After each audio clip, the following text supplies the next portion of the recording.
नमस्कार. दर शनिवारप्रमाणे आज पुन्हा एकदा आपण एकत्र जमलेलो आहोत. आपण 4थ्या अध्यायाचा अभ्यास करतो आहोत. त्यामध्ये आपले 25 पर्यंत श्लोक झालेले आहेत सध्यापर्यंत. आज आपण 26 पासून पुढे सुरू करू. तर अवनी आपली बहीण आता आलेली आहे इथे. 26, 27 मला काय वाटतं माहिती आहे का अवनीताई, आपण 26, 27 आणि 28 हे 3 श्लोक म्हणू, कारण की ज्ञानेश्वर महाराजांनी 27व्या श्लोकावर खूप मोठं एक्सप्लेनेशन दिलेलं आहे, त्यामुळे आपल्याला खूप वेळ लागेल. 26, 27, 28 इज इनफ. Go head. श्रोत्रादीनीन्द्रियाण्यन्ये संयमाग्निषु जुह्वति शब्दादीन् विषयानन्य इन्द्रियाग्निषु जुह्वति सर्वाणि इन्द्रियकर्माणि प्राणकर्माणि चापरे आत्मसंयमयोगाग्नौ जुह्वति ज्ञानदीपिते द्रव्ययज्ञास्तपोयज्ञा योगयज्ञास्तथा परे स्वाध्याय ज्ञान यज्ञाश्च यतयः संशितव्रताः. सुंदर, थँक्यू. All right. आपण ना हे 24, 25, 26, 27, 28 हे सगळे जे श्लोक आहेत, या सगळ्या श्लोकांमध्ये लोक कुठल्या कुठल्या प्रकारचे प्रयत्न करतात, यत्न करतात म्हणजे आध्यात्मिक साधनेत, तर त्याचं सगळं वर्णन दिलेलं आहे. कोण कोण काय काय करतं, कशा कशा प्रकारे करतं. तर आपण काय करू की ह्याच्या संबंधित ज्या सगळ्या ओव्या म्हणण्यापेक्षा हे जे श्लोक आहेत ना, ते पहिले आपण विनोबा काय म्हणतात मी एकत्र सगळेच्या सगळे मराठीत वाचायचा प्रयत्न करतो. म्हणजे मग काय होईल की आपल्याला ते सगळं एकंदरीत कसं आहे किंवा एकूण आपल्याला ते कसं दिसतंय त्याचा एक जरासा अंदाज येईल. तर मी पहिले विनोबांनी गीताईमध्ये काय म्हटलंय ते बघूया. सो गीताईचं आहे. मी तुमच्यासोबत स्क्रीन शेअर करतो. तर आपण 4थ्या अध्यायाच्या 25, 26, 27 वगैरे सगळं एकदम बघू. म्हणजे मग तुम्हाला काय लक्षात येईल की हे सगळं एकत्र बघितल्याने जरा जास्त चांगलं कळतं असं मला वाटतंय. So let me share the screen with you. हे बघा, देवता 25 पासून सुरू करू आपण. मागच्या 25वा घेतला होता ना श्लोक आपण. तर 25व्या श्लोकामध्ये कसं म्हटलंय की देवता राधने यज्ञ योगी कोणी अनुष्ठिती ब्रह्माग्नीत तसे कोणी यज्ञे यज्ञत्व जाळीती. देवतांची जी आराधना जी असते ना, त्याच्यासाठी जो यज्ञ असतो तो कोणी कोणी योगी अनुष्ठिती म्हणजे त्याचं अनुष्ठान करतात. सो दे फॉलो द यज्ञ ऑफ देवता आराधन. आपण योगामध्ये बघितलं ना की एक जो नियम आहे त्याच्यामध्ये ईश्वर प्रणिधान आहे. तर आता ते ईश्वर प्रणिधान आपण बघितलं होतं मागच्या वेळेस की ईश्वर प्रणिधान म्हणजे सरेंडर टू गॉड्स विल असं आपण म्हणू. असं नॉर्मली त्याचं ट्रान्सलेशन आपल्याला बघायला मिळेल. ईश्वर प्रणिधान म्हणजे ईश्वराला आपण पूर्णपणे शरण गेलेलो आहोत. ईश्वराप्रती शरणता. आता ईश्वर कोण? तर ईश्वर म्हणजे ह्या जगाचा नियंता. आता ह्या जगाचा नियंता आपल्याला दिसतो का कुठे? आपल्याला तो प्रत्यक्ष नाही दिसत, परंतु त्याची प्रचिती येते. म्हणजे आपल्याला असं दिसतं की निसर्गामध्ये किंवा आपल्या भोवताली जे सगळं जग चाललेलं आहे त्या जगामध्ये सगळे व्यवहार अगदी सुरळीत चालतात, कुठे काही गडबड नाही होत. तर हे त्या ईश्वराचं प्रगटीकरण आहे. म्हणजे ईश्वराच्या जगामध्ये फक्त परफेक्शन आहे, सुसूत्रता आहे, त्याच्यामध्ये चुका नाही होत. जेव्हा जसं व्हायला पाहिजे तसंच ते होतं. आपण त्याला म्हणू फिजिकल लॉज, नॅचरल लॉज किंवा बायोलॉजिकल लॉज, आणि आध्यात्मिक लेवलवर किंवा आधी दैविक लेवलवर आपण म्हणू लॉ ऑफ कर्म, कर्माचा सिद्धांत. ह्या सगळ्या गोष्टी ज्या आहेत ना त्या परफेक्टली चालतात, त्याच्यामध्ये कधी काही गडबड होत नाही. म्हणजे आपण ज्या प्रकारचं कर्म करू त्या प्रकारचं फळ आपल्याला मिळतंच. आत्ता मिळेल किंवा नंतर मिळेल, पण मिळतं खरं. तर या अशा प्रकारच्या ईश्वराची आराधना समजा आपण केली तर काही लोक तसं करतात. आणि ब्रह्माग्नीत तसे कोणी यज्ञ यज्ञत्व जाळीती. यज्ञे यज्ञत्व जाळीती हे करेक्ट आहे Can't की hear you. काय म्हटलं? I can't hear you. You cannot here me? Okay, मग आपण आपला व्हॉल्यूम वाढवा कृपा करून, कारण की माझा तर व्हॉल्यूम तर ठीक आहे. नाही जमत आहे का? एक सेकंड बघू आपण, समजा आपल्याला करता आलं ह्याच्याबद्दल काहीतरी, तर एक सेकंड बघा. यज्ञे यज्ञत्व जुव्विती, होल्ड ऑन. देवताराधने यज्ञ योगी कोणी अनुष्ठिती, ब्रह्माग्नी तसे कोणी यज्ञे यज्ञत्व जाळीती. म्हणजे आपण तो एक आधीचा श्लोक बघितला होता की नाही, जिथे सगळंच्या सगळं ब्रह्म आहे. ब्रह्मात होमिले ब्रह्म, ब्रह्माने ब्रह्मलक्ष्मी, ब्रह्मी मिसळले कर्म, तेव्हा ब्रह्मची पावला. ब्रह्माग्नौ ब्रह्मणाहुतम पाहिलं ना. ओम ब्रह्मार्पणं ब्रह्महविर्ब्रह्माग्नौ ब्रह्मणाहुतं, ब्रह्मैव तेन गंतव्यं ब्रह्म कर्म समाधिना. हा श्लोक आपण बघितलाय ना. म्हणजे सगळंच्या सगळं जे आहे ते ब्रह्मरूपच आहे, ब्रह्मस्वरूपच आहे.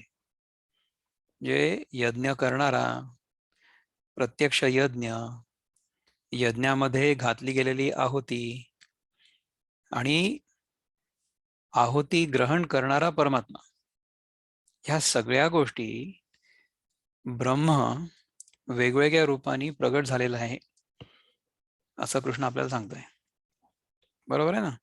तर तेव्हा समजा एखादा योगी देवता आराधने यज्ञ जर करत असेल, ते पण ठीक आहे, तो भक्तीचा मार्ग झाला. त्याच्यामध्ये परमात्मा आपल्यापेक्षा वेगळा आहे आणि आपण त्याची उपासना केली, आराधना केली, दॅट इज ऑल फाईन. आणि ब्रह्माग्नी तर तसे कोणी यज्ञ यज्ञत्व जाळीती. तर त्या ब्रह्माग्नीमध्ये यज्ञत्व म्हणजे आपण जो यज्ञासाठी प्रयत्न करतो आहोत किंवा यज्ञ करतो आहोत, ते सगळंच्या सगळं म्हणजे कर्म आणि कर्मफळ दोन्हीच्या दोन्ही आपण त्या यज्ञाच्या अग्नीमध्ये अर्पण करतो, असा मी त्याचा अर्थ घेतो. ठीक आहे. त्याच्यानंतर श्रोत्रादी इंद्रिये कोणी संयमाग्नीत होमिती, म्हणजे आपले कान जे आहेत ना ते बंद करून ठेवले म्हणा, किंवा कानामध्ये फक्त भगवंताचं नाम पडावं अशी व्यवस्था समजा आपण केली, तर पुष्कळ घरांमध्ये सुद्धा आपण पुष्कळदा बघतो ना, की काही काही घरांमध्ये ना असा मंत्र लावलेला असतो. मी 2-3 घरांमध्ये बघितलेलं आहे की त्यांच्या घरामध्ये 24 तास एक मंत्र सुरू असतो. कुठला तरी त्यांचा जो इष्ट मंत्र असेल, इष्ट देवतेचा मंत्र असेल तो. म्हणजे समजा ते कृष्णाचे भक्त असतील, तर मी काही काही घरांमध्ये असं बघितलेलं आहे की हरे कृष्ण कृष्ण कृष्ण हरे हरे, हरे राम राम राम हरे हरे, असा मंत्र 24 तास सुरू असतो.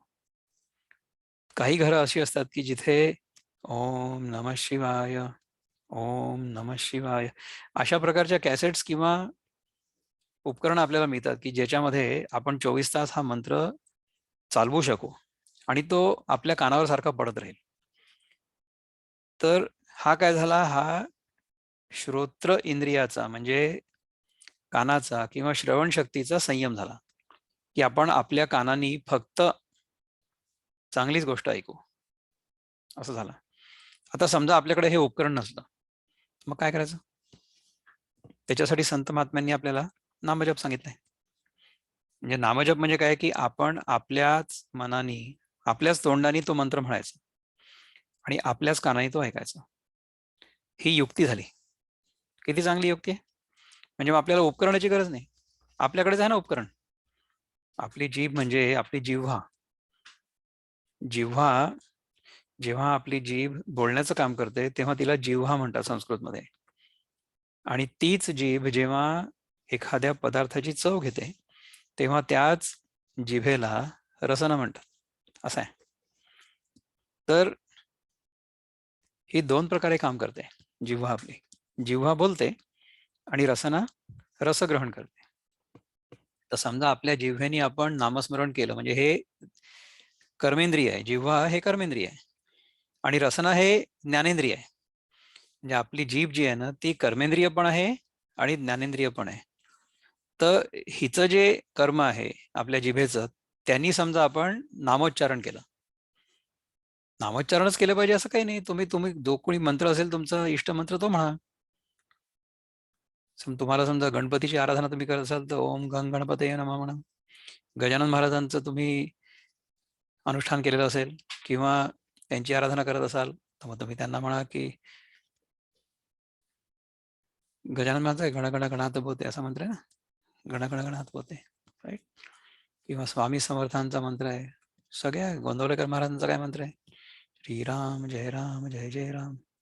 तर हा मंत्र जेव्हा आपण म्हणतो तेव्हा आपली जीभ तो मंत्र उच्चारते आणि आपला कान तो मंत्र ऐकत असते. तर हे जिभेचं संयमन झालं. अनावश्यक एकही शब्द आपल्या जिभेतून निघायला नको बाहेर पडायला, राईट.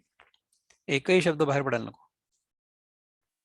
तर हा जिभेचा संयम आहे. आणि गरज नसताना जिभेवर एकही पदार्थ ठेवला जायला नको. आणि जिभेचं काम खरं तर खाणं हे नाहीच आहे. जिभेचं काम हे आहे की जी वस्तू आपण जिभेवर ठेवतो आहोत, ज्या वस्तूची चव आपण घेतो आहोत, त्या चवीमुळे किंवा चवीनुसार आपल्याला हे कळायला पाहिजे की ती वस्तू घशातून खाली जाण्याच्या लायक आहे की नाही आहे. तर जर जिभेवर ठेवल्यानंतर असं लक्षात आलं की ती वस्तू आपल्या शरीराच्या आतमध्ये जायला नको, तर आपण ती गिळायलाच नको, ती आपण थुंकून द्यायला पाहिजे. एवढंच जिभेचं काम आहे. परंतु आपण ती जीभ मनोरंजनाचं साधन म्हणून वापरतो. आणि मग त्या जिभेवर जो अनुभव येतो ना अनेक प्रकारच्या चवींचा, त्या सगळ्या प्रकारच्या चवी आपण त्या जिभेला द्यायचा प्रयत्न करतो आणि ती जीभ जी आहे ती त्या सगळ्या चवींना चटावते, असं होतं. त्याच्यामुळे मग आपण त्या अनुभवाच्या आहारी जातो. That is called addiction. That is called food addiction. म्हणजे अन्नाचं आपल्याला व्यसन आहे. 99% अधिक टक्के लोकांच्या जीवनामध्ये सिगारेट, दारू, अंमली पदार्थ यांचं व्यसन नसतं. आपल्याला सगळ्यांना 100% लोकांना आय वुड से ऑलमोस्ट अन्नाचं व्यसन आहे. ते समजा व्यसन आपलं गेलं तर मग आपल्याला ऑलमोस्ट जीवनमुक्ती मिळाली असं समजायला हरकत नाही. The one who can control his tongue while speaking और व्हाईल ईटिंग, असं आपण करायला पाहिजे. तर अशा प्रकारे कोणी संयमाग्नीत होमिती, कोणी विषय शब्दादी इंद्रियाग्नीत अर्पिती. कोणी विषय शब्दादी सगळे विषय आणि शब्द आदी इंद्रियाग्नीत अर्पिती. तर काही काही लोक हे सगळे विषय इंद्रियाची अग्नी जी आहे ना त्याच्यामध्ये अर्पण करतात. तर आता हे बी थोडंसं मला उलट आहे असं वाटतंय, इन द सेन्स की आपण काही ज्या गोष्टी आहेत ना त्या संयमाग्नीमध्ये अर्पण करतोय, म्हणजे मग we are trying to refrain from consuming those things. आणि काही इंद्रियाग्नीत अर्पिती, प्राणेंद्रिय क्रिया इंद्रियाग्नीत अर्पिती म्हणजे की आपण त्याचा भोग घ्यायचा प्रयत्न केला. आता काही काही गुरु लोक सांगतात की तुम्ही तुमच्या मनामध्ये ज्या काही इच्छा असतील ना त्या इच्छा पूर्ण करून टाका आणि त्याचा अतिरेक करा, म्हणजे मग त्याचा वीट आला पाहिजे इथपर्यंत करा. अशा प्रकारचं पण आपण तत्वज्ञान ऐकलेलं आहे लोकांकडनं, की तुमच्या मनामध्ये जर एखादी इच्छा आली तर ती इच्छा तुम्ही म्हणजे इतकी पूर्ण करा की त्या इच्छेमध्ये किंवा त्या इच्छा पूर्तीमध्ये तो आनंद नाही आहे हे कळायला पाहिजे. पण तितक्या दूर कशाला जायचं. आपल्याला जर असं लक्षात आलं इतर लोकांनी सांगितलंय म्हणून की हे तुम्ही जर ह्याची अतिशयोक्ती केली किंवा हे जर तुम्ही जास्त जास्त जास्त जास्त केलं तर मग तुम्हाला त्याच्यापासून दुःख होईल. आजच सकाळी माझं कोणाशी तरी बोलणं सुरू होतं, तर मी म्हटलं की ज्या गोष्टीमुळे म्हणजे देशकाल वस्तू व्यक्ती परिस्थिती या पाचही पैकी कुठल्याही ज्या गोष्टीमुळे आपल्याला सुखाचा अनुभव येतो आहे असं वाटतं आणि सुख मिळतं नाही असं नाही, तर ज्या प्रमाणात आपल्याला त्या देशकाल वस्तू व्यक्ती परिस्थितीमुळे सुख मिळतं आहे किंवा ज्या प्रतीचं सुख मिळतंय, ज्या लेवलचं सुख मिळतंय, तेवढीच ती देशकाल वस्तू व्यक्ती परिस्थिती आपल्याला दुःखात लोटेल. हा सिद्धांत आहे. समजा आपण एखाद्या गोष्टीला महत्व दिलं, आपण तिला जितकं जास्त महत्व देऊ तितकीच ती गोष्ट आपल्याला दुःखात लोटेल. परंतु जेव्हा ती वस्तू आपल्या जीवनात आली तेव्हा आपण जर ती सुखद असेल तर आपण तिचा आनंद घेतला, परंतु त्याला म्हणजे आसक्त नाही झालं. असं जर झालं तर मग काय होईल की ती गोष्ट जेव्हा आपल्या जीवनात नसेल तेव्हा आपल्याला तेवढं दुःख नाही होणार. तर ह्याचा अर्थ काय आहे की आपल्या जीवनामध्ये जे काही आपण करत असू, जे काही आपल्याला करणं भाग असेल, जे काही आपलं कर्तव्य असेल ते आपण प्रामाणिकपणे करत राहावं, परंतु त्याच्यामध्ये अडकू नये, हा सिद्धांत आहे. तर हे फार सूक्ष्म आहे. आपल्याला असं वाटतं की अरे आपल्याला हे आवडतं तर आपण हे करतोय, तर आपण हे करत का नाही राहावं. नाही नाही नाही, तुम्ही जर ते करत राहिला तर तुम्ही त्याच्यामध्ये ना व्यसनाधीन व्हाल. चांगल्या गोष्टीमध्ये सुद्धा मनुष्य व्यसनाधीन होतं. चांगल्या गोष्टी करण्याचं सुद्धा व्यसन लागतं. त्याच्यामध्ये नाही आपल्याला अडकायचंय. चांगली गोष्ट सुद्धा समजा मला करायला नाही मिळाली आणि दुसऱ्या कोणाला तरी करायला मिळाली तर त्याच्याबद्दल माझ्या मनामध्ये द्वेष भावना नको, जळफळाट नको. म्हणजे माझ्या हातून देवाच्या मूर्तीला हार घातला जायला पाहिजे, दुसऱ्या कोणाला तो मान का बरं मिळाला, असं आपल्या मनामध्ये नको यायला. अरे मी घातला हार काय आणखीन कोणी घातला काय हार, काय फरक पडतो. आपल्या मनामध्ये सुखामुळे त्याची स्पृहा उत्पन्न नको व्हायला आणि दुःखामुळे उद्वेग उत्पन्न व्हायला नको. हे आपण शिकलो होतो ना दुसऱ्या अध्यायात. दुःखेषु अनुद्विग्न मनः सुखेषु विगत स्पृहा वीतराग भय क्रोध स्थितिर्भिरुच्यते, असं शिकलो होतो ना आपण. तर आपण विषयांना आपल्या इंद्रियांच्या अग्नीमध्ये अर्पण करून, म्हणजे इंद्रिय आणि विषय यांचा संयोग करून जे सुख मिळत आहे त्याचा उपभोग घेऊन खूप पुढे नाही जाऊ शकत. म्हणजे मला स्वतःला तो उपाय ना अघोरी वाटतो, तसा नाही करू मनुष्याने. तर आपण समजा कुठल्याही विषयाचा संपर्क आवश्यकतेपुरताच ठेवला, म्हणजे कसं, यदा संहरते चायम कुर्मोंगानी वसर्वशः इंद्रियाणी इंद्रियार्थेभ्य तस्य प्रज्ञा प्रतिष्ठिता, असं होतं. म्हणजे जसा कासव जेव्हा आवश्यक असेल तेव्हा आपली इंद्रिय बाहेर काढतो आणि जेव्हा आवश्यक नसेल तेव्हा आपली इंद्रिय आतमध्ये ओढून घेतो, तशा प्रकारे विषयांबद्दल आपलं झालं पाहिजे की जेवढा त्या विषयांचा आपल्याला लाभ होऊ शकतो किंवा त्यांची आपल्याला आवश्यकता आहे तेवढंच फक्त आपण करायला पाहिजे. याचा अर्थ काय आहे की आपल्याला भूक लागली तर आपण जेवायला पाहिजे, आपल्याजवळ व्यवस्थित कपडे पाहिजे. आपल्याला आता जसं आम्हाला कुठेतरी एका जागी चांगल्या ठिकाणी आमचे बंधू आहेत, कझिन ब्रदर, त्यांच्या मुलाची एंगेजमेंट पार्टी आज, म्हणून मग आता इतके छान कपडे वगैरे घातले. नेहमी जे असतं ते जे जास्त साधे असतात कपडे ते घातलेले असतात, तर आजच्या पुरते हे घातले, पुढच्या वेळेस दुसरं काही घालू. तर जेव्हा जसा प्रसंग असेल त्याच्यासाठी आपल्याला जे सर्वसाधारण लोक करतात, जे अपेक्षित आहे ते करायला काही हरकत नाही, परंतु त्याची आसक्ती नको. म्हणजे असंच नेहमी राहायला पाहिजे किंवा माझ्याकडे फक्त उंची कपडेच असायला पाहिजे, मी एकदा घातलेला कपडा पुन्हा कधी घालत नाही परत, अशा प्रकारच्या वगैरे अहंकारामध्ये आपण राहण्याची काही आवश्यकता नाही. तशा प्रकारची गरज असेल तर जरूर करा. तुम्हाला समजा तुम्ही नट असाल आणि तुम्हाला प्रत्येक सीन मध्ये आपल्याला आपला शर्ट बदलावा लागत असेल तर बदला, परंतु तसं जीवनभर होईल अशी अपेक्षा नका करू. म्हणजे सुखाची स्पृहा नको. आणि त्याचप्रमाणे दुःखामुळे आपलं मन उद्विग्न व्हायला नको. दुःखाचे प्रसंग येतील आणि जातील, सुखाचे प्रसंग सुद्धा येतील आणि जातील. आगमा पायनो नित्या स्थानस्थितीक्ष स्वभारत, ठीक आहे ना. त्यामुळे त्या भानगडीत आपण पडू नये. प्राणेंद्रिय क्रिया कोणी सर्व होमनी टाकीती, चिंतनाने समाधीच अंतरी चेतवोनिया. प्राणेंद्रिय क्रिया कोणी सर्व होमनी टाकीती, म्हणजे प्राणायामाचं सुद्धा यज्ञ करतात लोक. प्राण अपान एकमेकांमध्ये मर्ज करतात. प्राणायाम जो आहे ना, प्राणाला अपानामध्ये मिळवलं, अपानाला प्राणामध्ये मिळवलं वगैरे, अशा प्रकारचे यज्ञ लोक करतात. हे अशा प्रकारचे यज्ञ करणारे लोक आहेत, नाही असं नाहीये.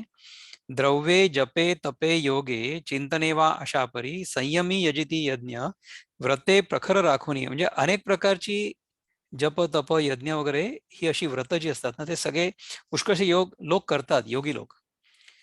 होमिती एकमेकात कोणी प्राण अपानते रोधुनी रोधुनी गती दोहोंची प्राणायामास साधिती. म्हणजे प्राणायामाचा यज्ञ, हे अनेक प्रकारचे यज्ञ जे आहेत ना ते भगवंत यावेळेस सांगतात ह्या सगळ्या पॅसेजमध्ये. तर हे सगळे अशा प्रकारचे यज्ञ आहेत ना, ह्याचं जे फायनल इथे जे श्लोकामध्ये सांगितलंय भगवंतानी प्रिन्सिपल, म्हणजे बॉटम लाईन ज्याला आपण म्हणू, ते विशेषे बोलिले वेदे असे यज्ञ अनेक हे कर्माने घडिले जाणं जाणूनही सुटशील तो. तर समजा अशा सगळ्या प्रकारची आपण जर कर्म केली तर या कर्मामुळे कर्मफळ माणसाला मिळतं. परंतु जर आपण ते कर्म किंवा तो यज्ञ कर्ता भावनेने केला असेल तर आपण त्या कर्मामध्ये, त्या यज्ञामध्ये, त्या कर्मफळामध्ये, त्या यज्ञशिष्टामध्ये आपण अडकू. आपण तसं नाही करायला पाहिजे. यज्ञामुळे दोष जळतात ह्याच्याबद्दल काही वाद नाहीये.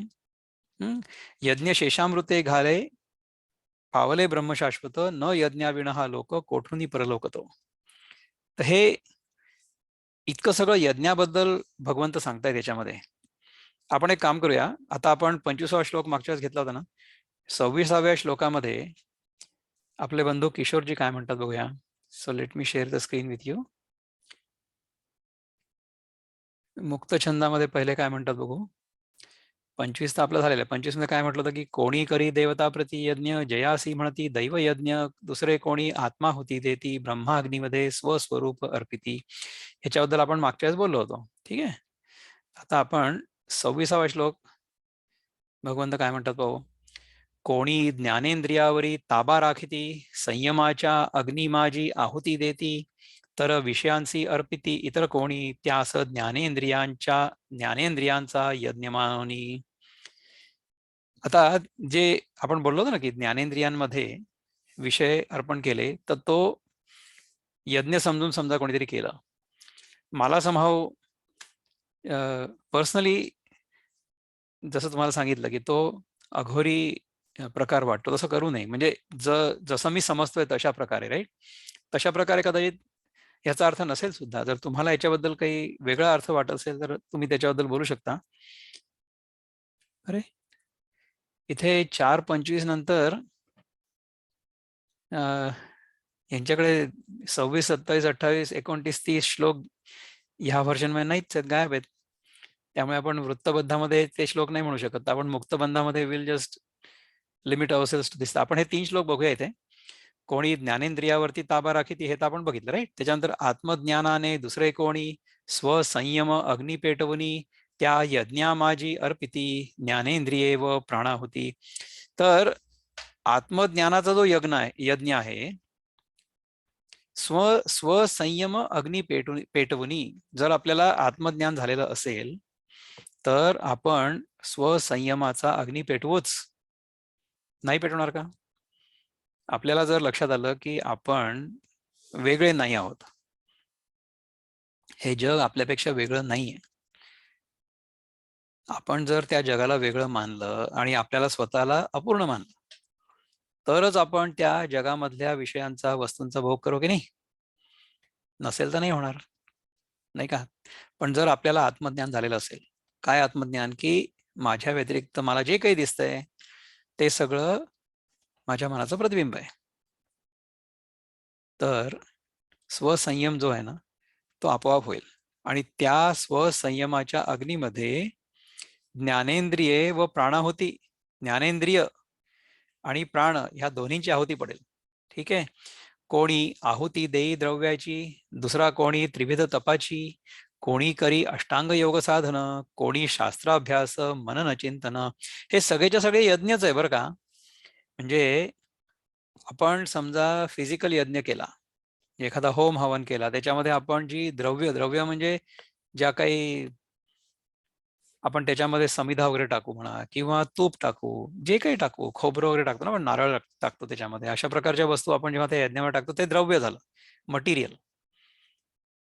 किंवा काही लोक त्रिविध तपाची म्हणजे अनेक प्रकारच्या तपांची, त्रिविध म्हणजे 3 प्रकारची तप ना, आधी भौतिक तप, आधी दैविक तप आणि आध्यात्मिक तप, या तिन्ही प्रकारची जी तप आहेत त्यांची आहुती.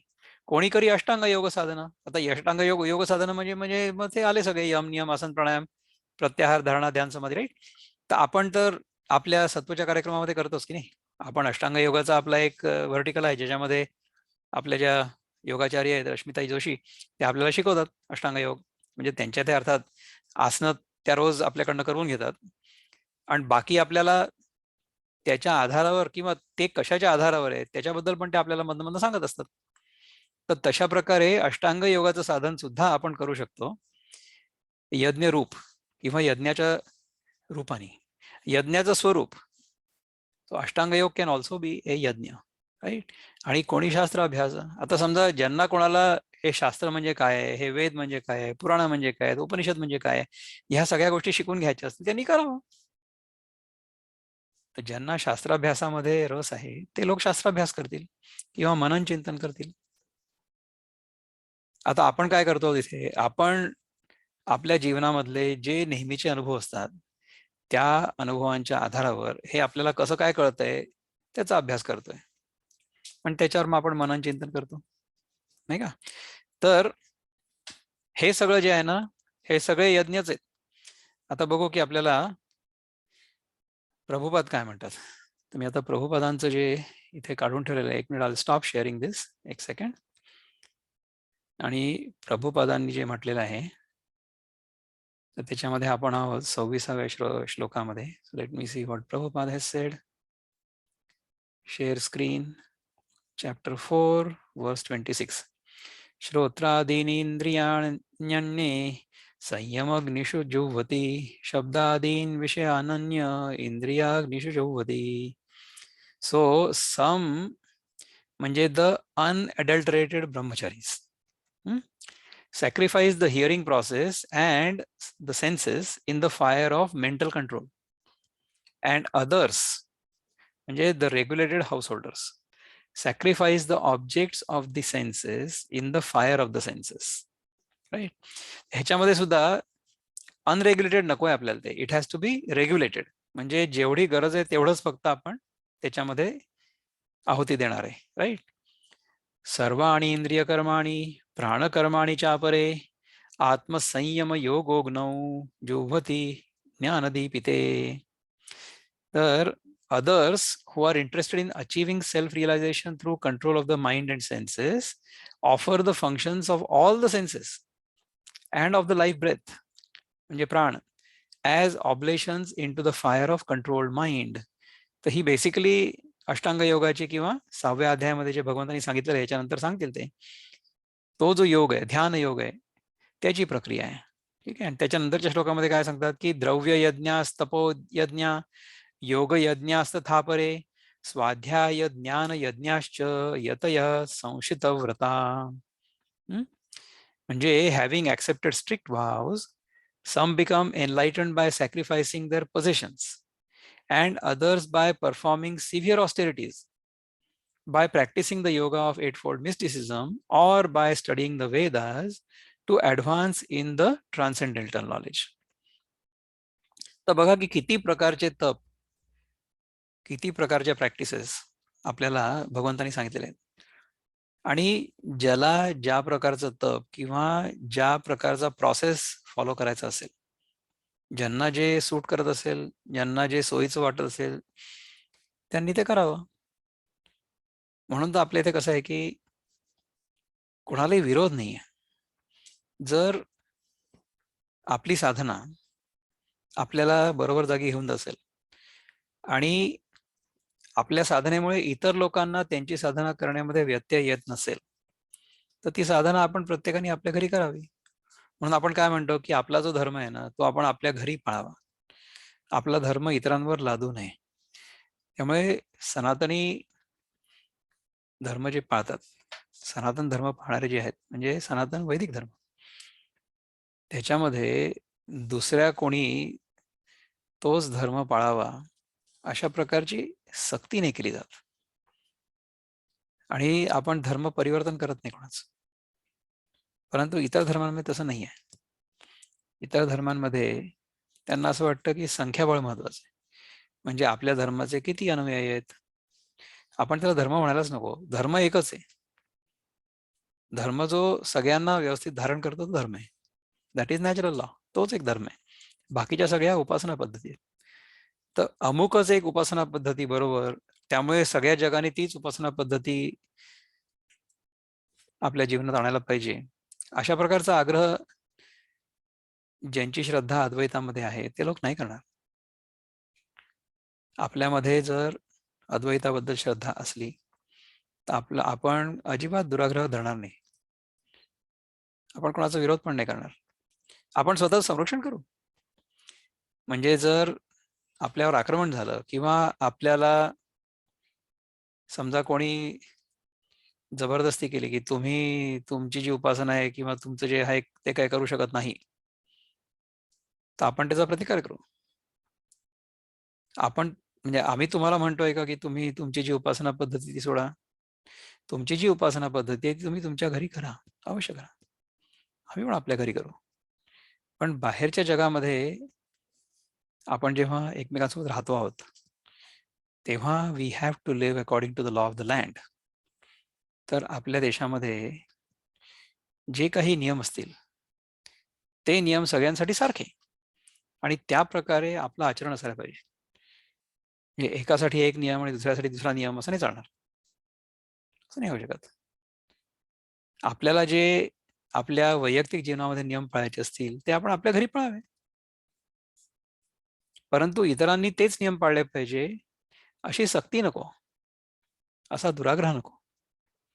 दुराग्रह नको. या दुराग्रहामुळेच भांडण होत. या दुराग्रहामुळे युद्ध होतात. या दुराग्रहामुळे किती रक्तपात होतो, त्याची अजिबात आवश्यकता नाही. तर हे कळलं पाहिजे. ठीक आहे. 25व्या श्लोकामध्ये बघा, आपण मागच्या 1 2 3 4 5 6 ओव्या बघितल्या होत्या ज्ञानेश्वरांच्या. आता आपण ह्यावेळेस 26व्या याच्यामध्ये 1 2 3 4 5 6 ओव्या आहेत म्हणा, त्या बघू. सगळ्या मी एकत्रच म्हणतो, नंतर मग आपण त्याच्यावर थोडंसं चिंतन करू. धारणा ध्यान समाधी यांना संयम ही प्रसिद्धी, या संयमाचे संबंधी अग्निहोत्री असती जे. ध्यान धारणा ध्यान समाधी यांना संयम ही प्रसिद्धी. धारणा ध्यान समाधी ह्या तिन्हींना मिळून संयम असं म्हणतात. इट इज कॉल्ड संयम. म्हणजे तुम्ही योगशास्त्रामध्ये जर बघितलं ना, त्या ह्या 3 गोष्टींना मिळून एकत्र एक संज्ञा दिलेली आहे, तिला म्हणतात संयम. ते मूल जालंधर उडियान. मूलबंध म्हणजे आपल्या माकड हाडापाशी असतं ते मूलबंध. मूल आपण ते मूलबंध लावतो ना योगासनांमध्ये, ते मूल म्हणजे मूलाधार चक्र. जालंधर म्हणजे पोटामध्ये जे असतं. समजा आपण जेव्हा पोट आत आवळतो ना, आपलं सगळं पोट आत घेतो आणि आपला जो पोटाचा डायफ्राम असतो तो असा वर छातीला टेकवतो, दॅट इज द जालंधर बंध. आणि उड्डाण बंध म्हणजे हा इथला. तर ही हनवटी जेव्हा आपण अशी खाली टेकवतो ना छातीला, तेव्हा हे सगळं बंद होतं, ते उड्डाण. हे 3 जे आहेत ना, मूल आणि जालंधर आणि उड्डाण, हे तिन्ही बंध जेव्हा आपण लावतो, या 3 बंधांचे मंत्र जपून म्हणजे ह्या मंत्रांचं उच्चारण करून इंद्रिया पवित्र द्रव्ये कल्पून त्यांनी यज्ञ संपादिती. म्हणजे हा मानसिक यज्ञ झाला. आपण मानस पूजा करतो ना, म्हणजे मनातल्या मनात आपण आपल्या इष्टदेवतेची पूजा करतो. जी काही आपण पूजा नॉर्मली करत असतो, समजा आपण प्रवास करत असतो तर आपण देवघरामध्ये बसून आपल्या मूर्तींची वगैरे पूजा नाही करू शकत ना, तर मग ती मनातल्या मनात करायची, असं करायचं असतं.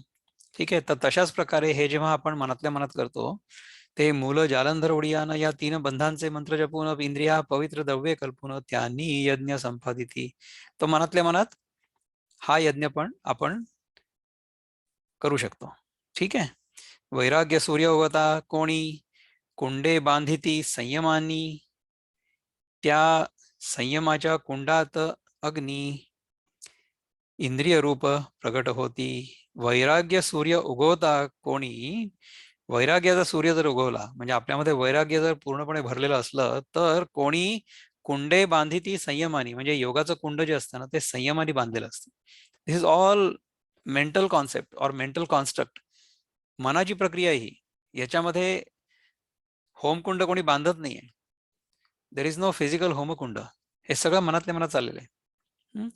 त्या संयमाच्या कुंडात अग्नी इंद्रिय रूप प्रगट होती.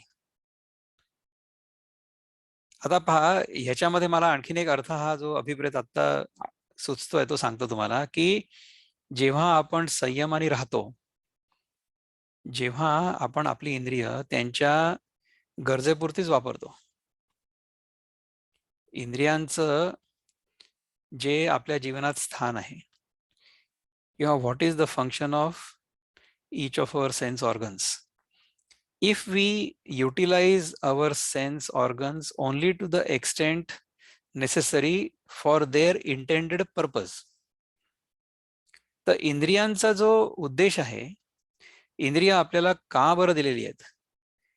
कारण त्या इंद्रियांच्या मार्फत आपल्याला जगाचं ज्ञान व्हावं आणि ते जग आपण आपल्या किती जवळ येऊ देऊ हे आपण ठरवायला पाहिजे. हे आपण ठरवावं अशी त्या इंद्रियांकडनं अपेक्षा आहे. म्हणजे समजा आपण एखाद्या गरम वस्तूजवळ जर हात नेला तर आपला हात भाजेल. तर मग त्या अनुभवामुळे आपण काय करू, की आपण थोडंसं 2 हात मागे येऊ. बरोबर आहे? समजा आपण आपल्या जिभेवर एखादी वस्तू ठेवली आणि ती खूप तिखट लागली. आपण ती ताबडतोब थुंकून देऊ आणि पाण्याची चूळ भरू किंवा एखादी गोड वस्तू ठेवू आपल्या जिभेवर. बरोबर आहे? तर एखाद्या वस्तूची चव काय आहे ते सांगणं आणि त्या चवीची वस्तू आपल्यासाठी योग्य आहे किंवा नाही हे सांगणं हे जिभेचं कर्तव्य. त्वचेचं कर्तव्य आहे हे आहे, की हा स्पर्श जो आहे हा उष्ण आहे की शीत आहे. खूप थंड असला तरी आपण त्याला हात नाही लावणार, खूप गरम असला तरी हात नाही लावणार. हा त्वचेचा उपयोग आहे. डोळ्यांनी आपण जेव्हा एखादी गोष्ट बघतो, समजा आपल्या डोळ्यासमोर ना खूप प्रखर प्रकाश असला, ब्राईट लाईट, आपण आपले डोळे बंद करून घेऊ. बरोबर आहे ना?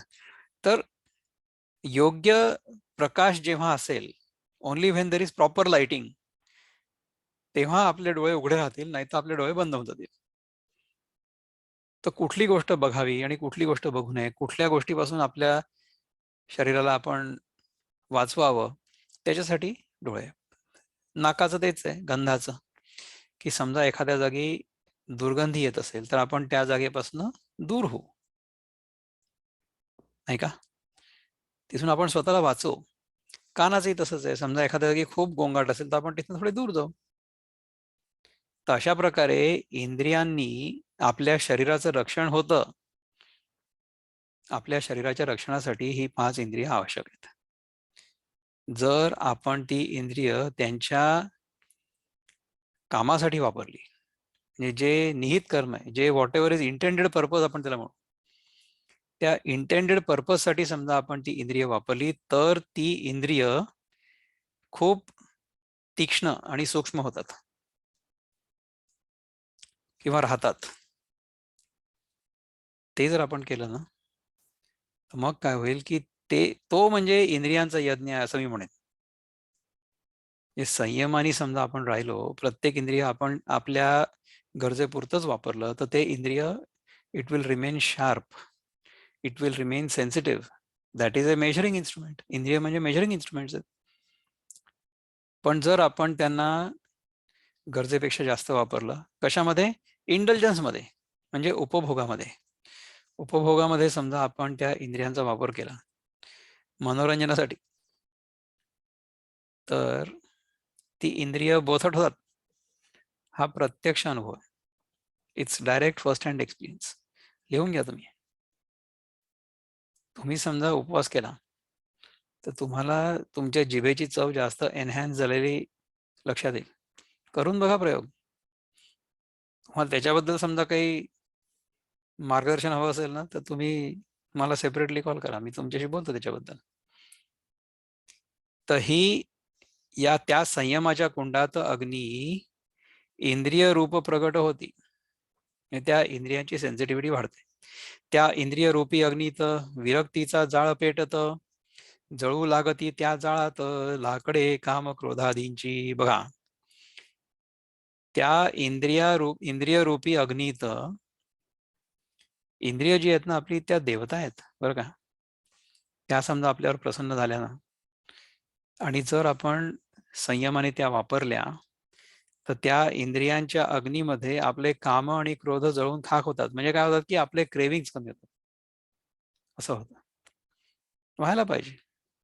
आणि जेव्हा क्रेविंग्स कमी होतात ना, तेव्हा दुःख नाही होत माणसाला. क्रेविंग्स कमी झाले म्हणजे आपल्या अपेक्षा कमी होतात, आपल्या कंप्लेंट्स कमी होतात आणि आपण जास्त शांत राहतो. तर मनशांती वाढवण्याचा हा एक उपाय आहे, संयम. त्या जाळात लाकडे कामक्रोधादींची जळू लागती, असं सांगतात. किती छान केली उपमा, कशी दिली छान ज्ञानेश्वरांनी. मग प्रदीप्त होतो अग्नी त्या पाचही कुंडांमधून, पाचही इंद्रियांमधनं, ही इंद्रिय म्हणजे कुंड आहेत, त्याच्यामधनं अग्नी प्रदीप्त होतो. तेणे आशारूपी त्यातून धूर थांबे निघायाचा. म्हणजे त्या इंद्रातून मग जी आशा असते ना, आशा म्हणजे आपल्याला अमुक गोष्ट पाहिजे, तमुक गोष्ट पाहिजे, म्हणजे क्रेविंग्स, त्यांचा जो धूर असतो तो निघणं बंद होत. मग त्या इंद्रियाग्नीच्या कुंडात विषयाच्या आहुती देतात, अनेक प्रकारांनी चित्तात अर्थ जाणून शास्त्राज्ञेचा. मग त्याच्यामध्ये आपण विषयांच्या आहुती द्यायच्या आहेत अनेक प्रकारांनी, अर्थ जाणून शास्त्राज्ञेचा. म्हणजे शास्त्रज्ञ किंवा शास्त्राप्रमाणे कुठल्या विषयाचा किती उपभोग घ्यायचा तेवढाच घ्यायला पाहिजे. हे करेक्ट आहे, इंटरप्रिटेशन आहे. आपण हे आता सगळ्या शेवटी वाचलं म्हणून आपल्याला कळलं. मी तुम्हाला थोडंसं आधी काय सांगितलं होतं की आपण काय ऐकलेलं असतं, कधी कधी आपण ऐकतो ना, कधी कधी की you indulge to the extent that you will become completely sick of it, then you will get over it. ते करायची काही गरज नाही, आपल्याला ज्ञानध्यान करणं शिकायचं. तर ते आपल्याला सांगतात की तुम्ही संयमाने जर राहिलात तर तुम्हाला त्या इंद्रियातून जो आशेचा, कामनेचा वगैरे धूर निघतोय तो येणं बंद होत जाईल. तर आता ह्याच्यानंतर बघा की 27वा जो श्लोक आहे ना, त्याच्यामध्ये ज्ञानदेवांनी एक म्हणजे 151 पासून ते 167 पर्यंत म्हणजे 17 ओव्या सांगितल्यात. तर ते घेण्यापूर्वी आतापर्यंत आपण जे काही चिंतन केलेलं आहे त्याच्याबद्दल जर आपल्याला काही बोलायचं असेल किंवा काही क्लॅरिटी नसेल अजूनपर्यंत, आपण एकत्र चिंतन करू. बघू आपल्याला सगळ्यांना एकत्र जरा जास्त क्लॅरिटी येते का. आपण अनम्यूट करू शकता स्वतःला आणि बोलू शकता. आपले विचार समजा आपल्याला व्यक्त करायचे असतील तर करू शकता. एनीबडी?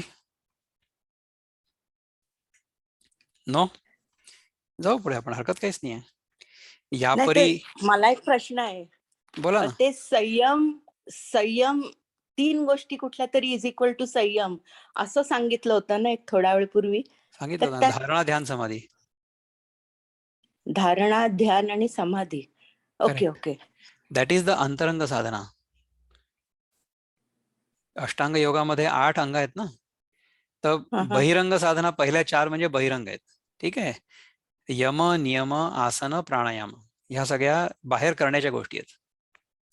आणि प्रत्याहार जी आहे ना, तिथपासून अंतरंग साधना सुरू होते. सो प्रत्याहार is at the gateway of बहिरंग आणि अंतरंग. म्हणजे प्रत्याहारामध्ये it is a combination of both बहिरंग आणि अंतरंग.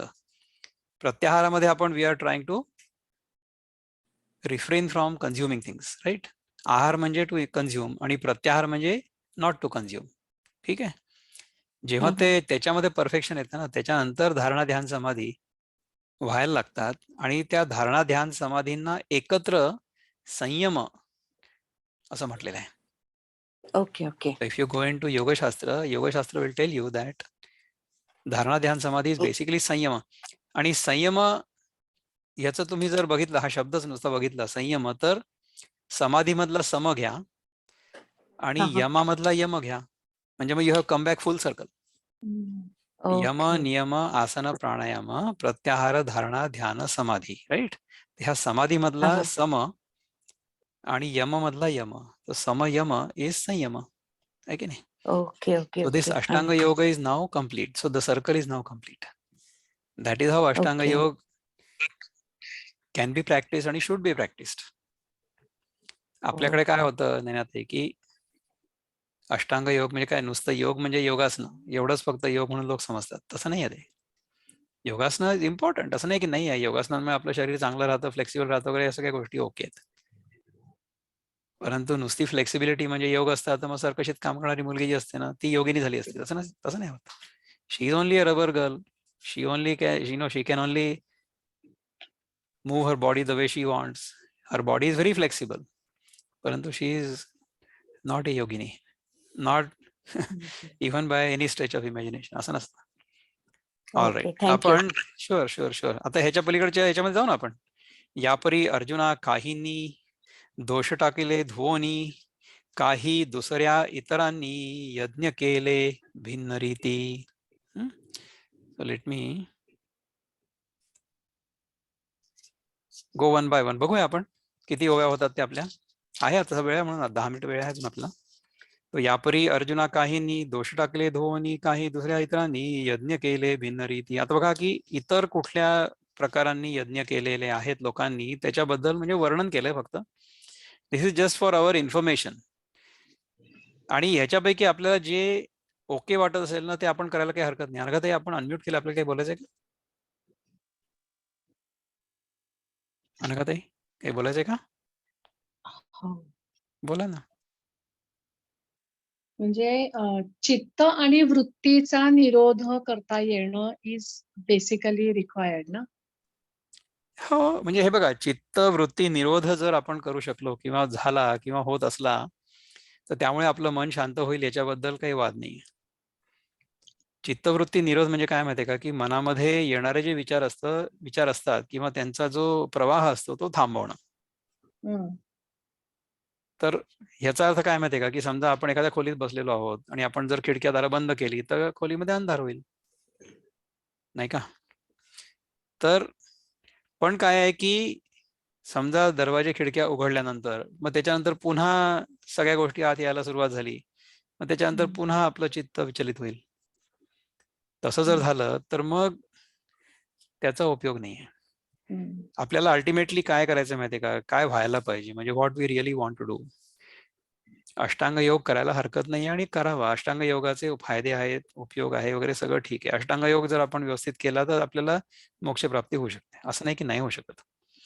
कारण की भगवान पतंजलींनीच स्वतः लिहून ठेवलं ना की योग चित्तवृत्ती निरोधा तदा द्रष्टू स्वरूपे अवस्थान. म्हणजे आपल्या स्वतःच्या स्वरूपाचं दर्शन होणार आहे त्याच्यामुळे.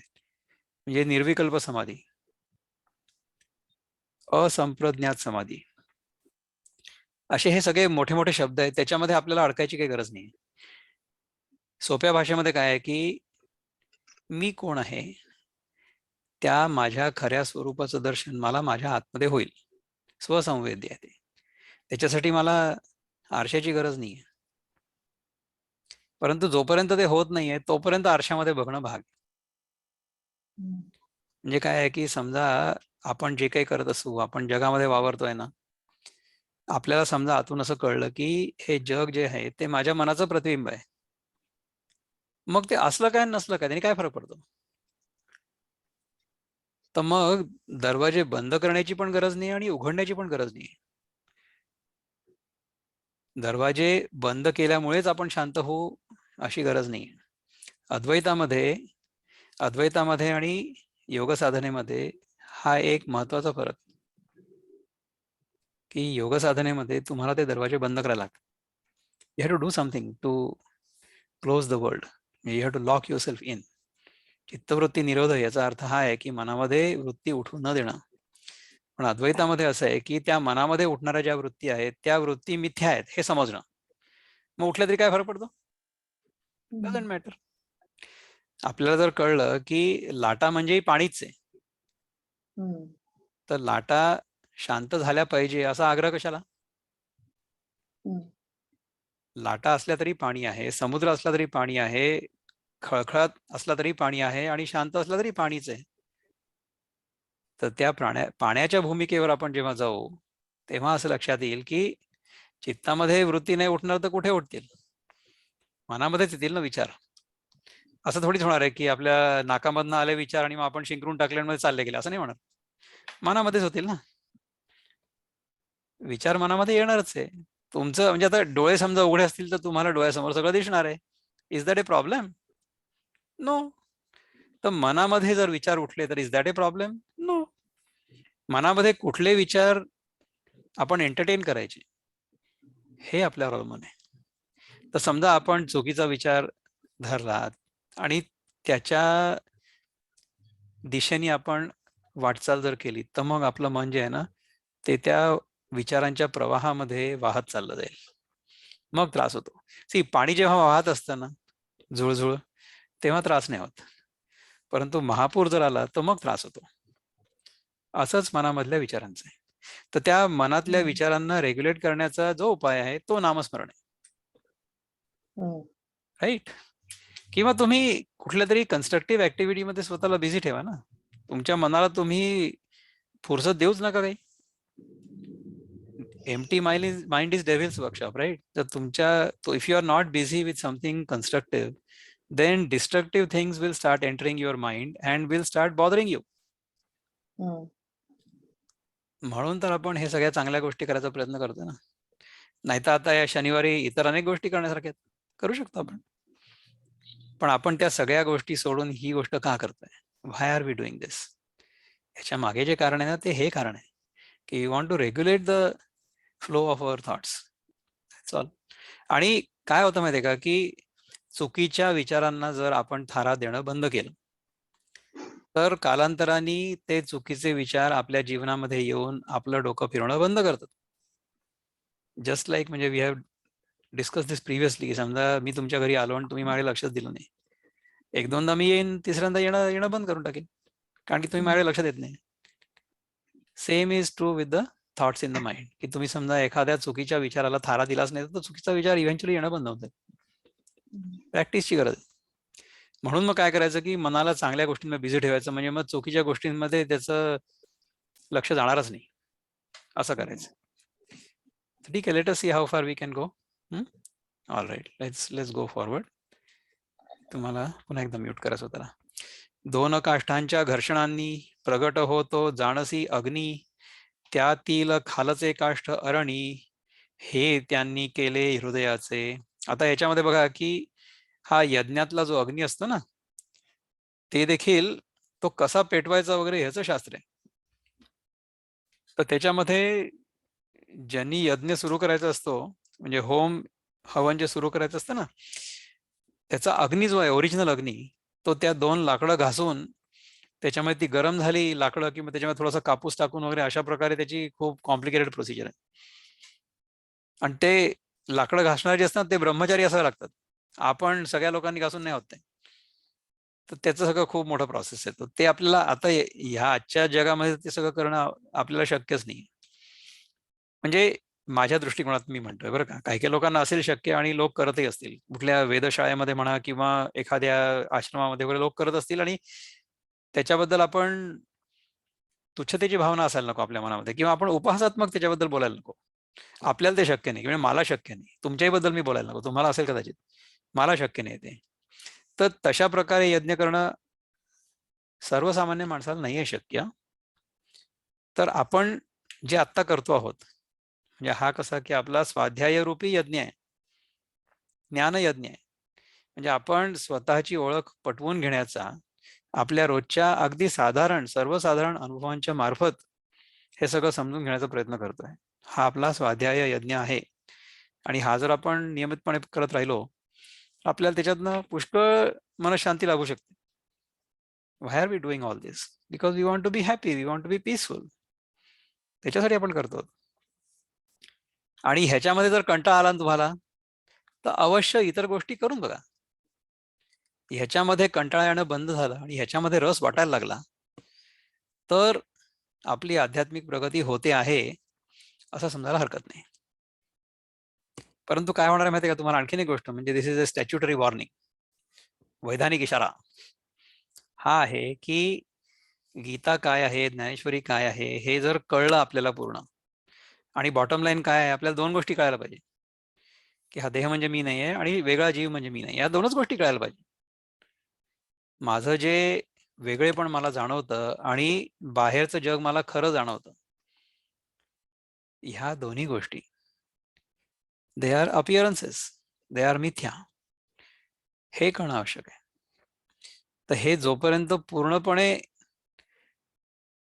पेनिट्रेट होत नाही ना हृदयामध्ये, it has to go deep down in our heart, तोपर्यंत गीता उपयोगाची. पण जर ते कळलं तर त्यानंतर मग खरं तर गीतेचा अभ्यास करायची काही गरज नाही, असं नको म्हणायला. पण कारण असं जर म्हटलं तर मग ज्याला खरंच गीता शिकण्याची गरज आहे तो पण गीता शिकणं सोडून देईल, की याची गरज नाही, असं नाही आहे. जोपर्यंत ते समजत नाहीये, जोपर्यंत आपलं मन शांत नाहीये, जोपर्यंत आपल्या मनामधल्या इच्छा पूर्णपणे निवृत्त झालेल्या नाही आहेत, तोपर्यंत आपल्याला गीतेचा अभ्यास सारखा सारखा सारखा सारखा करणं भाग आहे. आणि जर ते करण्यामध्ये रस यायला लागला तर मग इतर गोष्टींमध्ये रस नाही वाटणार. That is the beauty of this स्वाध्याय. So let's keep doing this. घर्षणातील काष्ठवरचे ज्यास मंथा म्हणती साचे, ते मंथा काष्ठ विवेकाचे, यांनी केले तया ठाई. आता पहा की ह्याच्यामध्ये खालचं काष्ठ म्हणजे खालची काडी, द बेस, आणि वरचं काष्ठ ते मंथा काष्ठ म्हणतात, म्हणजे the one that you are moving. त्याच्यामुळे तो अग्नी तयार होतो ना. ते मंथा काष्ठ विवेकाचे. विवेक कशाचा? सद असद विवेक, सदसद विवेक, म्हणजे सत आणि असत ह्यांचा विवेक, सदसद विवेक. तर हे जे वरचं काष्ठ आहे, the one that is churning, the one that is making the fire, ते जर विवेकाचं असलं काष्ठ, तर त्यातनं जो अग्नी निर्माण होईल त्याच्यामध्ये आपल्या मनामधले जे कामक्रोध आहेत ते सगळेच्या सगळे जळून खाक होतील. मग मनाच्या निग्रहाने घट्ट धरिले त्या कारणे, वरून दिधला धैर्याने भार त्यावरी चांगला. मग मनाच्या निग्रहाने ते घट्ट धरलं आणि वरून धैर्याने आपण त्याच्यावर घर्षण केल्याशिवाय तो अग्नी तयारच नाही होत. भार त्यावरी चांगला. तर त्यामुळे तुम्हाला ते you have to rub it really hard, only then the fire will appear. Is it not? मग श्री गुरुचा उपदेश ही दोरी गुंडाळली त्यास, आणि केले मंथनास बळ लावणी वेगाने. आता कसं असतं माहितीये का की जसं आपण ते ताक घुसळतो ना, तशा प्रकारे ते करतात बरं का अग्नी. म्हणजे खालती ते लाकूड, त्याच्यावर ते दुसरी काडी, आणि मग ते असं घुसळतात. आता ते समजा तुम्हाला जोराने करायचं असेल तर मग तुम्ही त्याला दोरी गुंडाळून आणि असं असं ओढू शकता ना. आधीच्या काळामध्ये नाही का ते ताक घुसळायचे, तशा प्रकारे जर आपण ते केलं तर मग तो अग्नी लवकर पेटेल. तर हा जो दोर आहे म्हणजे which is a tool to intensify that process. तो अग्नी लवकर प्रगट व्हावा याच्यासाठी जो दोर आपल्याला पाहिजे तो म्हणजे गुरुमंत्र आहे किंवा गुरु उपदेश आहे, असं म्हणतात ज्ञानेश्वर. किती चांगलं सांगितलं ना. सो गुरु कृपेने किंवा गुरु उपदेशाने आपल्याला हे लवकर करता येणं शक्य होईल असं म्हणतात. ऐसे मंथन समदृष्टीने करिता काम झाले त्वरेने. हा, समदृष्टीने हे केलं. आणि समदृष्टीने म्हणजे आपण जेव्हा आपण हे घर्षण करतो ना तेव्हा असं एक वर एक खाली असं नाही करता येणार. ते बरोबर व्यवस्थित धरून करावं लागेल, नाही तर मग तो वरचं जे लाकूड आहे ना ते बरोबर राहणार नाही त्या जागी. त्याचाही तो प्रोसेस आहे. तर ते जर समदृष्टीने केलं म्हणजे आपला जो स्वाध्याय आहे तो देखील समदृष्टीने केला, आपलं जे जीवन आहे ते समदृष्टीने जर चालवलं तर तेथे करिता काम झाले त्वरेने प्रगट झाला या कृतीने तेथे अग्नी ज्ञानरूपी. तिथे ज्ञानरूपी अग्नी प्रगट होईल. ठीक आहे. वृद्धी सिद्धीचे आकर्षण तो पहिला धूर गेला निघून, मग ते ठाई अग्निकण बारीक दिसू लागले. सो आधी काय होतं की आधी पहिले धूर येतो, म्हणजे अग्नी तिथे येणार आहे त्याच्या आधी धूर यायला लागतो, because it start smoking before the fire will appear, right. So that smoke is like the रुद्धिसिद्धी. म्हणजे आपल्या जीवनामध्ये अनेक प्रकारच्या रुद्धिसिद्धी प्रगट होतात. You start getting all kinds of siddhis, आणि त्याचं जे प्रदर्शन करण्याची आपल्या मनातली इच्छा असते ना ती फार धोकादायक असते. तर त्याच्यामध्ये नाही अडकायचं. पण जसं जसं तुम्ही ते घर्षण करत राहाल तेव्हा मग तो दूर चालला जाईल इव्हेंच्युअली, आणि मग अग्नीची ठिणगी तुम्हाला दिसेल तिथे. यमदमे शुष्क झालेले कामहीन मन मोकळे, तेच पेटवण घातले सूक्ष्माग्नी तो वाढवाया. तर मन जे आहे ना त्याच्यामध्ये काम क्रोधादी मॉइश्चर, आर्द्रता जोपर्यंत आहे तोपर्यंत मनाचं जे लाकूड आहे ना ते पेट नाही घेणार, असं सांगतायत भगवान. ठीक आहे. यमदमे शुष्क झालेले. सो यम आणि इंद्रियांचं दमन, म्हणजे योगासनांमधले यम जे आहेत ना, यम कुठले होते आपले? अहिंसा, सत्य, अस्तेय, ब्रह्मचर्य, अपरिग्रह, हे यम झाले. आणि दम म्हणजे इंद्रियांचं दमन. त्याच्यामध्ये मग नियम झाले ते शौच संतोष तपस्वाध्याय ईश्वर प्रणिधानाने नियमाः. तर हे यम आणि नियम जेव्हा आपण पाळतो तेव्हा हे जे विवेकाचं मन आहे ना, म्हणजे वरचं लाकूड हे शुष्क म्हणजे हे कोरडं होतं. Then it is easier to kindle. मग ते लवकर पेटलं. नियम नसेल केले ना तर मग ते पेटतच नाही. कामहीन मन मोकळे तेच पेटवण घातले सूक्ष्माग्नी तो वाढवाया. आणि हे जेव्हा आपण पेटवतो तेव्हा तो सूक्ष्माग्नी आहे आणि मग तो वाढवायचा पुढे जाऊन. मग निरनिराळ्या वासना समिधा कल्पुनतयांना अग्नीमध्ये केले हवना पेटवणाने वाढलेल्या. मग त्या अग्नीमध्ये निरनिराळ्या वासना समिधा कल्पुनतयांना, आपण यज्ञामध्ये ज्या समिधा टाकतो ना त्या आपल्या मनातल्या ज्या वासना आहेत त्या आपण त्याच्यामध्ये जाळून टाकतो.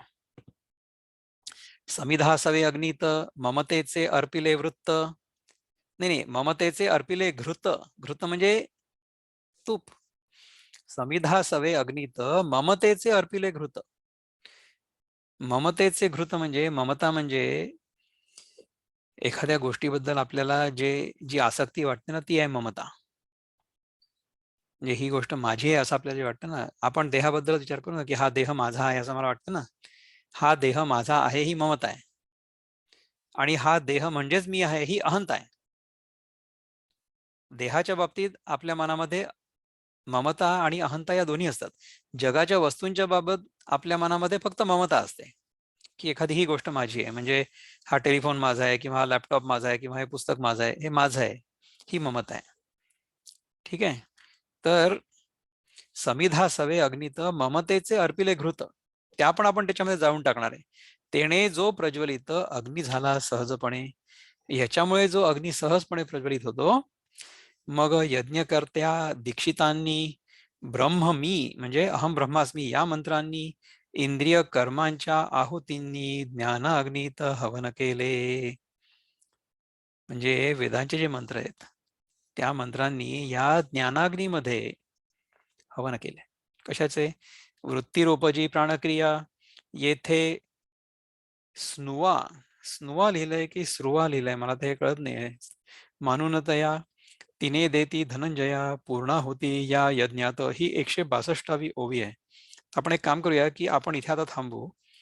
ही ओवी जर तुमच्याकडे कुठे असेल किंवा ह्याचं जर ट्रान्सलेशन आपल्याला चांगलं कुठे मिळत असेल ना तर आपण ह्याच्यावर थोडंसं होमवर्क करू पुढच्या वेळेसाठी आणि मग इथपासून पुढे सुरू करूया. तर 162 ही शेवटची आहे, इथे मी खूण करून ठेवतो so that we can come here next time. आता आपली आत्ताची तर वेळ संपलेली आहे, परंतु पुढच्या शनिवारी आपण याच वेळेस पुन्हा एकदा भेटू. तोपर्यंत नमस्कार.